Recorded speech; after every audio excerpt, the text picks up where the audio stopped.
അടിപൊളി പടം, സൂപ്പർ പടം. ഒരു രക്ഷയില്ല. ടൊവിനോ സാറിന്റെ ഒരു അടിപൊളി പെർഫോമൻസ് ആണ് ഈ പടത്തില്.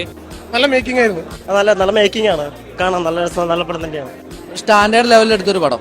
സാധാരണ നമ്മൾ കാണുന്ന ഒരു അന്വേഷണ കഥകളൊക്കെ ഉണ്ടല്ലോ, അതിൽ നിന്നൊരു ചെറിയൊരു ഡിഫറൻസ് ഉണ്ട്. ഒരു കൊള്ളാം, വില്ലനൊക്കെ കൊള്ളാം. ടോവിനോ നല്ല അടിപൊളിയായിട്ടുണ്ട്. ലാഗൊന്നും ഇല്ലാതെ നമുക്ക് കണ്ടിരിക്കാം. ഒരു ടോവിനൊക്കെ നല്ല അടിപൊളിയായിട്ടുണ്ട്. അതിൽ വില്ലനും നല്ല സൂപ്പറാണ്. ഫോറൻസിക്കിന് ശേഷം ടോവിനോയും ടീം വന്നേക്കുന്ന ഒരു പടമാണ് ഐഡന്റിറ്റി. അപ്പൊ ആ രീതി നോക്കുമ്പോഴത്തേക്ക് ആ ഒരു വൈബ് പടന്നുന്നുണ്ട്. Direction level സൂപ്പർബാണ്.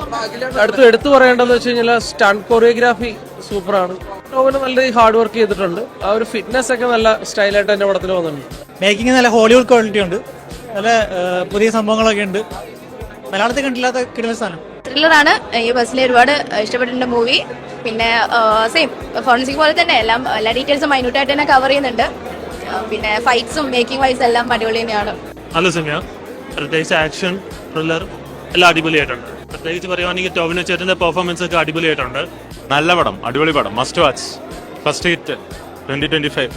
മേക്കിംഗ് വളരെ കറക്റ്റ് ആണ്. ഫാക്ട്സ് ഒക്കെ വളരെ കറക്റ്റ് ആയിട്ടുള്ള അടിപൊളി പടം. ഒന്നും ഒരു ഫോൾട്ട് ഒന്നും കണ്ടുപിടിക്കാൻ പറ്റത്തില്ല. സെറ്റപ്പ് പടം. ന്യൂ ഇയറിന് കാണാൻ പറ്റിയ ഒരു പടമാണ്. എല്ലാം ഉണ്ട്. ത്രില്ലറാണ്, ഇമോഷൻസ് ഉണ്ട്, സസ്പെൻസ് ഉണ്ട്. അടിപൊളി പടമാണ്, ഉറപ്പായിട്ടും കാണും. നല്ല ആക്ഷൻ, ഫാസ്റ്റ് പേസ് ഫൈറ്റ് ആയിരുന്നു. അപ്പം നല്ല രസമുണ്ടായിരുന്നു. മേക്കിംഗ് നന്നായിരുന്നു, നല്ലതായിരുന്നു. ഒരു മലയാളം മൂവി ആണല്ലോ, അപ്പൊ നമുക്ക് മലയാളം മൂവി പ്രോഗ്രസ് ചെയ്യുന്നത് നമുക്ക് കാണാൻ പറ്റുന്നുണ്ട്. ഡയറക്ടേഴ്സിനെ സംബന്ധിച്ചിടത്തോളം നമുക്ക് ഗുഡ് ജോബ് എന്ന് നമ്മളതുപോലെ പടം ചെയ്യാൻ ശ്രമിക്കുന്ന ആളുകളാണ്. എന്റെ പടം എങ്ങനെയാണെന്നുള്ളത് മറ്റുള്ളവർ പറയും. പക്ഷെ ഇവരുടെ പടം ആൾക്കാർ